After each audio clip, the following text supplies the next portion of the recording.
I remember one of the things, Herbert, you went to one of our events, and I remember talking to you in kind of coffee with coaches, and you're like, oh, I'm going to make a placement and then I'm going to join the program. And I don't think, I'm not sure if you joined then or not, but you were like hung up on the money piece. And then kind of, I think one of the things you've really excelled at is, like you said, 46 years in the business, now switching kind of beliefs and getting money up front. Kind of walk everyone through kind of that journey of how you kind of shifted your beliefs to be able to get better clients and be more consistent. Well, I think the first thing I had to decide was I no longer wanted to work for nothing. There's a tremendous amount of work that I've done in the many years that I've been in the recruiting business, working for nothing. And I think there comes a point where you say, enough of this. Nobody works for nothing. No lawyers, no accountants, nobody else. I work for nothing. I'm nuts. I'm crazy. That's stupid. So smarten up.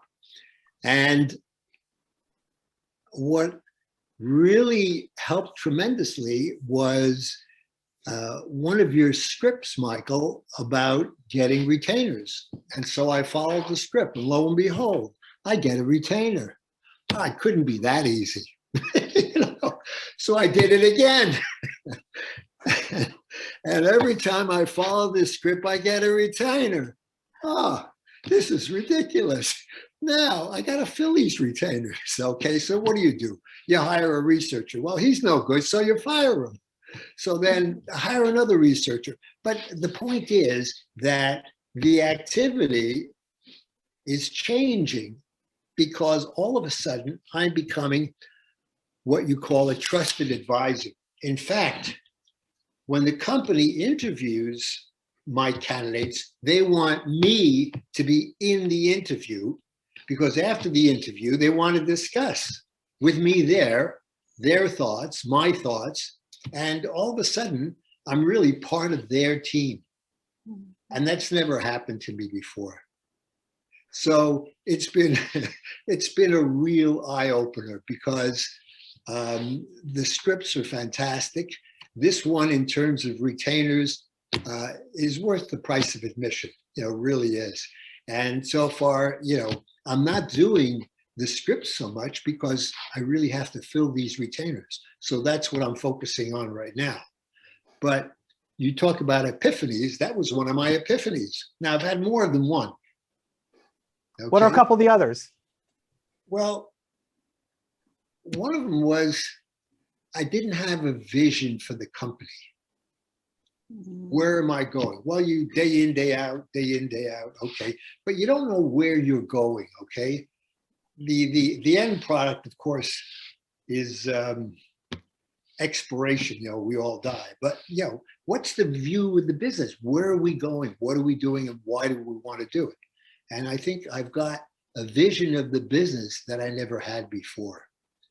And I think that's been a tremendous help in terms of doing what I need to do. Now, mind you, there is so much information available in the Recruiter University library that I can only take a small chunk at a time. My teeth are not as young as they used to be, so, but the point is that the value of the library is phenomenal. So I think that's the vision. The other thing is I dreaded Monday mornings. I think my whole life I've always dreaded Monday mornings, and all of a sudden I'm welcoming Monday mornings.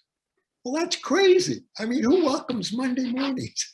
But I think the planning, the work I've been doing, and the fact that it's Monday morning is really, it's made a huge difference in my looking forward to the week.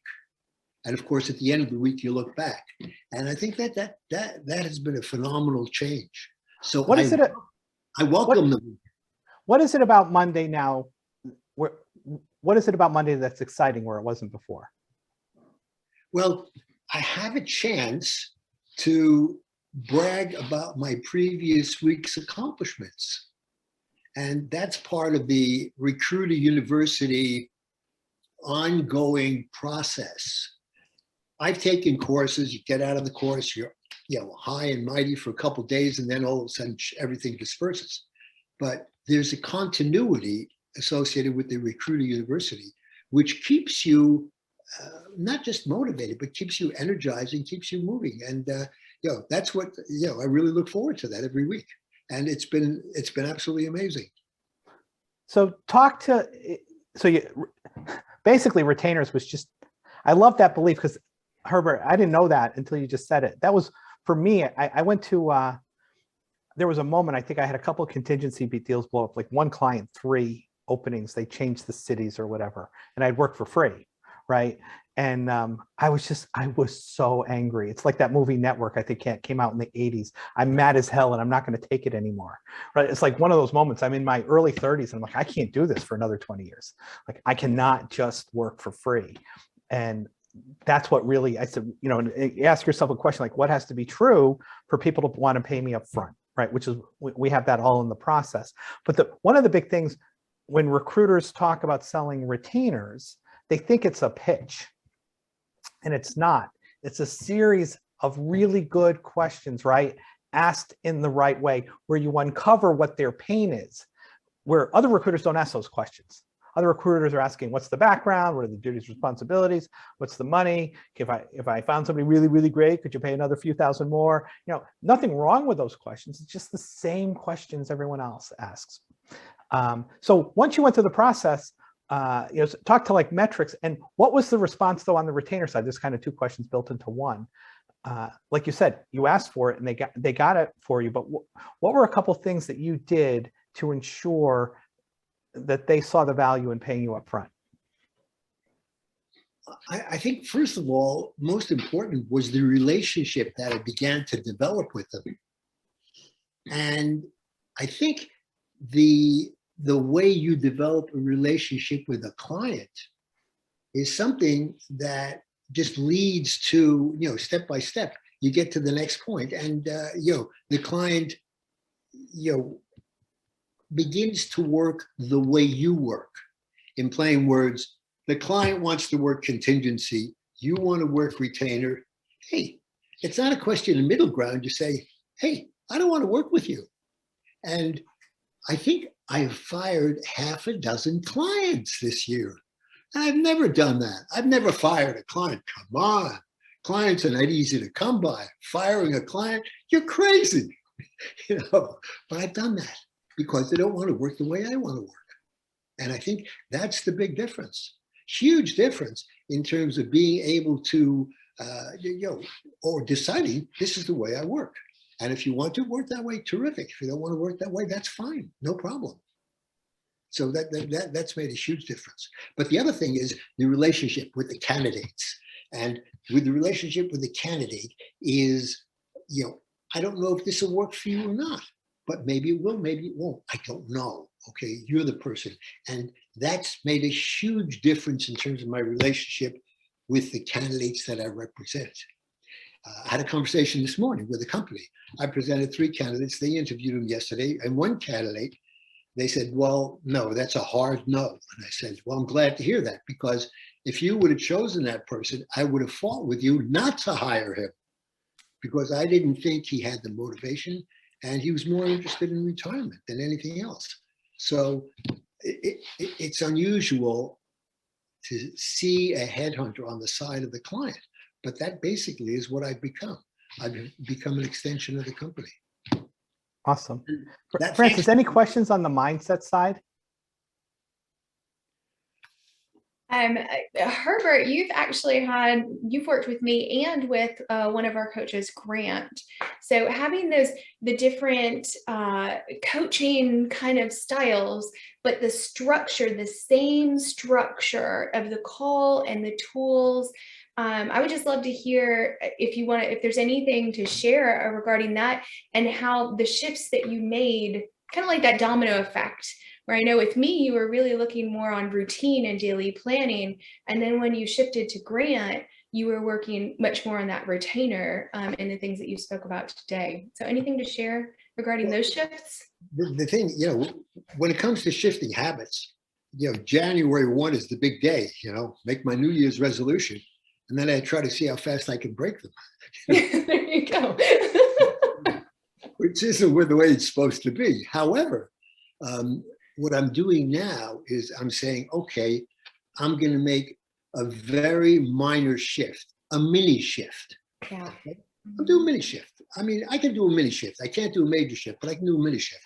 And the mini shifts work. So just taking a small mini change. For example, I don't go to bed before midnight, okay? And I want to go to bed by 10 o'clock. Well, okay, no, you don't have to go to bed by 10 o'clock. You can go to bed by 11:45 and then make it 11:30, then make it 11:15, and slowly gravitate toward your goal. But it's the mini shifts that can work, or at least they've worked for me. Very good. Thank you for sharing that. That's such practical. And that's where on a mindset coaching call, we don't jump straight to those behaviors. We get to the beliefs first, and then it's so much easier to be really creative and proactive and figure out what works best for you, right? If going from midnight to 10 doesn't work, and instead of beating yourself up and see, I can't do it, like, let me just noticeable difference, little noticeable difference. And then before you know it, you've got your result. So thank you for sharing that, Herbert. Can I make an admission? The way I used to work before I joined the Recruiter University was get up in the morning, 7 o'clock. I meet my buddies and we go for a 5 to 8K run. Then we have coffee afterwards, come home, a shower, shave, and have breakfast. And I'm at my desk by noon. I mean, since how many miles were you running? Remember, y'all, how many miles were you running? I remember that call we did. Between 5 and 8. 5 and 8. And then you adjusted your running schedule in the morning.